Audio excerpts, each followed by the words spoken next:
Gotham Season 4, Episode 3, They Who Hide Behind Masks. I thought this was actually a really good episode with the way they kind of structured the story elements. Of course, they answered the big question, who the F is helping Barbara out? It does, of course, end up being Ra's al Ghul. That was like the only theory I had. I was like, it's either them or it's something totally different. And I figured it was going to be that. And of course, it does end up being Ra's al Ghul. We still don't have the exact answer as to how he ended up in that random building that Barbara and Tabitha were in, but for whatever reason he ended up there. He found her body and he brought her back to life, and he also trained her in martial arts. So that should be interesting to see unfold in a future episode, because if things really do start to fall apart between Barbara and Tabitha, Barbara was like a good fighter, like she was like a brawler type of person, but now she actually has like training from Ra's al Ghul, so she's actually deadly at this point. So I'm curious how that's gonna affect, conflict throughout the rest of the season, because of course she's very different. She's super calm and stuff like that, and I don't know, it's funny because the character she was before this season is pretty much what happens to you when you're thrown into the Lazarus pit. You come out of it and basically you're pretty insane in the beginning of it, and I guess because she was effing nuts for real, I guess it was just like, well, this is kind of easy to manipulate. So I don't know, it's kind of funny. It's like the reverse effect of what normally happens, and now she's like insanely calm because she's gotten that training. And it was really good, getting that reveal in the episode, and it was just cool seeing Ra's kind of come back into the show. He's actually in Gotham, so I think at least for the next couple of episodes he'll have a really set value, as far as whatever he's going to end up doing. I'm sure he'll still be doing some stuff, and it'll be a lot of things behind the shadows, which seems to still be a big focus. They're going after the Blade in the next episode, but it's still not really him kind of going for it himself, because if he wanted to, he's Ra's al Ghul, he could just walk into Bruce's house and just destroy him and Alfred, and it's all said and done if he wants that to happen, but he doesn't. So I'm very excited to see how that does end up playing out. But like I said, we got the answer as to who is, fronting Barbara, how she ended up surviving, thrown into the Lazarus pit. Ra's al Ghul wants to find his heir, which I thought was very cool.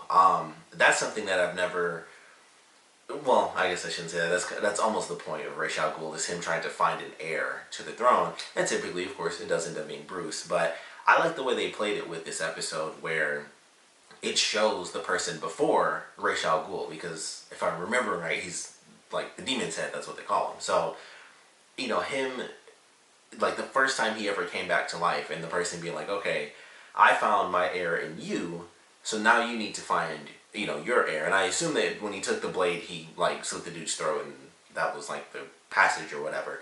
So he's looking for the blade because he knows that Bruce is going to be like the person that he wants to come back. And it depends on how they're doing it, but you can die outside of the Lazarus pit. Like, even if you've been brought back already, if someone kills you, you're just dead unless your body is taken back to the Lazarus pit. So I don't know if they're changing that, and that's why this blade is so relevant, or it could be something that, it's comic books, there are a million different stories I have not read yet. So it could be something that I'm just not familiar with, but I've never heard of there being like a specific blade that they need for some sort of ceremony to kind of pass the lineage on. It's typically just, hey, you're Batman, you can fight people, my daughter bangs you all the time. Obviously that's not the case in this story. Who knows, they might do that later. But typically it's just like, yeah, you're Batman, Bruce, here, just, be my heir. And Bruce never wants to do that because he doesn't want to be like the ruler of a bunch of murderers. So that's pretty much how that always goes. It's always back and forth. It's like, I want you to be my heir, but you don't want to be, so then we fight, and it's just a back and forth constantly with that. So I am curious how this is going to play out, like the true relevance of this blade, and if they're going to change it up a little bit and say like, this blade is the only way that someone who's chosen as, the demon's head can officially be killed off, and then their heir has to be the one to kill them, and then it kind of passes off that like immortal magic or whatever to them. But still excited, regardless of how they change it up. I'm excited to see, the exact relevance of that. This episode was great for Bruce. I mean, that's kind of been the whole point. I mean, it's called A Dark Knight, is like the season sort of title. But this episode was probably my favorite, of him learning how to be, basically young Batman. And I like the way they did it because he learned it in a lot of, in like different circumstances. So it starts off where they're just scouting and it's like, all right, well, Penguin has these people, there's this shipment, let's see what it is. And then Selina gets involved, and for whatever reason, Bruce is just like, I want to help this thief who's, you know, stealing from other thieves. And so he goes in, he actually ends up getting busted, and he takes off and he goes back the next day. And I love the way they did that, because he failed doing, his sort of, you know, his usual vigilante thing, just going in the cover of night, doing some random thing, figuring out what's going on. He got busted, got into a fight, got his hand cut, and then he went back the next day and was like, hey, I'm just looking for my uncle. And he tries to do the little spy thing, you know, in the middle of the day, do the accent and stuff like that. And perfect example of why Alfred is the coolest ever in this show. He comes in, and once again, he ends up saving Bruce. And he beats the two guys up, and he's like, see, improvisation, and he takes off. And then after that, we get to see him, for the very first time, actually do the, you know, Bruce Wayne billionaire thing. And of course, he can't be billionaire playboy because he's still a kid, so it's billionaire brat.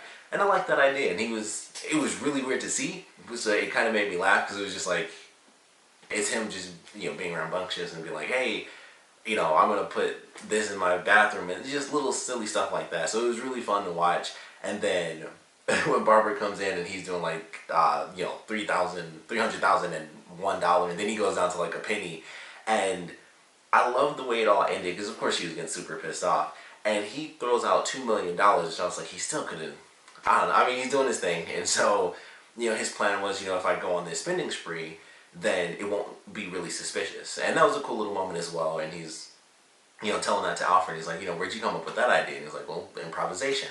So I thought they did a lot of, you know, cool little steps in this episode. It was like him doing his normal vigilante thing and how that screwed up, him doing his detective thing and how that didn't exactly play out too well, and then him doing the billionaire brat sort of element of his character, and how that one ultimately did end up working out. But it was like 3 different versions of him kind of all in one episode. And I was like, that's kind of cool. And of course, the billionaire thing, I kind of want them to play that up, because we never really see that. Even if it's like, it's Bruce Wayne billionaire, that's always the smallest part, because no one gives a crap. Like, because it's Batman. No one cares about the Bruce Wayne thing. But he can't officially be Batman yet. So I kind of want them to play up the billionaire brat element, because that's just never that big of a part of Batman's story. Because when he's Bruce Wayne Batman, he does that during the day, and then at night he's, of course, you know, Batman. But he has to kind of keep up that perception all the time. But with him as a kid, people don't even really know who he is yet. Like, I think it was in the last episode, the guy didn't even really know that it was Bruce Wayne. It was like, you know, you look familiar, and that was it. So it's not like when he's an adult and everyone knows for sure, like, oh, this is Bruce Wayne, who's the head of, you know, Wayne Enterprises and stuff. This is still kid Bruce Wayne, who's famous, but really not that famous. Not even enough within all of Gotham to be known. So I kind of hope they play up that idea, because it's just something that we don't really see too often, because it's not the Batman part, so no one cares. But he can't be Batman, so I kind of want to see them play that part up a little bit. I think it would actually be entertaining just to see that side of his character and the early stages of that. So I think that would be pretty cool. But I like the way they handled that. And then, of course, Barbara losing the blade to Bruce, she ends up sending Selina in for, like, Selina's second chance at actually being a partner, which I don't know what's going to happen there, because of course things kind of fell apart in the beginning with Bruce getting caught and then Selina having to take off because there's gunfire all over the place. And then, of course, towards the end of the episode, he doesn't give her the blade, because it's like something is up. Like, she needs this for some person, and they realize that it's actually for Ra's al Ghul, which is terrible for whatever reason. Like, for some reason, that is horrific. So Selina doesn't really get anything done in this episode, and I'm just curious how that's going to affect her character. And, you know, everything she's trying to do is basically build up as a character. So I'm really looking forward to how this affects her. We don't see Tabitha at all, unfortunately, in this episode, but I am curious if this interaction with Bruce and these 2 failures in Barbara's eyes are going to kind of send Selina into a bit of a spiral, because Tabitha already doesn't really want to work with Barbara anyway, and it was Selina who wanted to do that. So if Selina is getting kicked out, is that going to cause Tabitha to just back out anyway, because she never wanted to do it to begin with? So it does make me wonder how ultimately this little trio is going to end up playing out. And then, of course, with Ra's al Ghul officially coming back into Gotham, that has a huge impact on the show as well. And naturally, there are 2 other huge characters that end up coming into the show, one of which being Falcone's daughter. Wish I could remember her name. I'm terrible with names. So I'll have to get that in the next couple of episodes. But of course, Jim goes down to what I have to assume was supposed to be Cuba because they put like the orange tint on everything. And he goes to talk to Falcone. We find out Falcone is actually dying. So his daughter decides that she will actually go back to Gotham and sort of figure things out. With her having, been down south for such a long time, she was, even though she was, meant to be away from all the madness, she was still doing kind of the family business. She knew what was going on. So she decides to help Jim. She doesn't seem to actually have any ill will towards him. She seemed more reasonable than anyone else as far as my brother was infected with the virus. You did what you had to do. And she likes Jim. That's just poof, automatic. So, that happened. He shows up looking like he's about to go to like a Blues Brothers concert because he had the darkest sunglasses I've ever seen. And so they talk it up. They walk on the beach. And she likes him. And then I don't know what that means. I don't know how that's going to affect things for the rest of the season. But Jim and Ladies, it's not that it's a bad story. He just does bad things. And it's always entertaining to watch. But I'm like, every time there's any woman in Jim Gordon's life, in this show at least, it's just something bad. So something will go wrong. That's inevitable. Plus it's a Falcone. I don't know. Jim might screw that and make it just even worse. I have no idea. But something bad will come of it because it always does. That's just... Jim and Ladies is inevitably bad in this show. So I don't know what to think of it, but she's going to help him for now, and they're going to try to actually build this army, kind of recruit people that are still, on Falcone's side. So we just have to wait and see how that plays out. But I am looking forward to that because there's so many crazy little elements going on. Like Ra's al Ghul is just his own thing, and then you got Penguin, and then you now have Falcone's family coming back into play, and then the final person that makes an appearance in Gotham is, of course, the Riddler. So this crazy woman who, unfortunately, with me sucking with names, I won't have the chance to remember hers because she died. And it was like right before I did this review, I was like, I really should have looked up her name because she's dead now. So there's no way for me to get a second chance to remember her name. She's just that woman who saved Ed. The Riddler is what she called herself for a minute there. But that I loved. I was so happy to see Riddler come back. He's one of my favorite characters in the show. And her saving him, I think, is going to be a really good storyline because he's not the same person. Like, he's been on ice, and they do, like, he's had atrophy and stuff. I like the way they kind of did the scene where he was freaking out and stuff. And she was like, oh, you just can't leave, mostly because, it's atrophy. It's not like I did anything. It's just, he got atrophy, that's all. So he's going through, and she's trying to, stimulate his body. Then eventually it's like, oh, I was focusing on the wrong muscles. I need to stimulate your brain. And that led to what is honestly my favorite scene in this entire episode, which was her giving him the 2 riddles and him having like these insanely freakish answers. And I was like, that's just really good because that's exactly who Riddler is. And he is like just this insanely morbid, dark person where she's like, what's black, white, and red all over? And he says a zebra with like just a gaping wound. And it's like, that's insanely dark. That doesn't even make sense. And then, I can't even remember the exact riddle. I think it was like, what has a face and 2 hands but no body? And he said a deformed baby. And I'm like, that is just demented. But those are 2 really insanely great lines because it's like, that is the type of Riddler that I like to hear because it's just like, you don't really ever get to see that dark version of Riddler.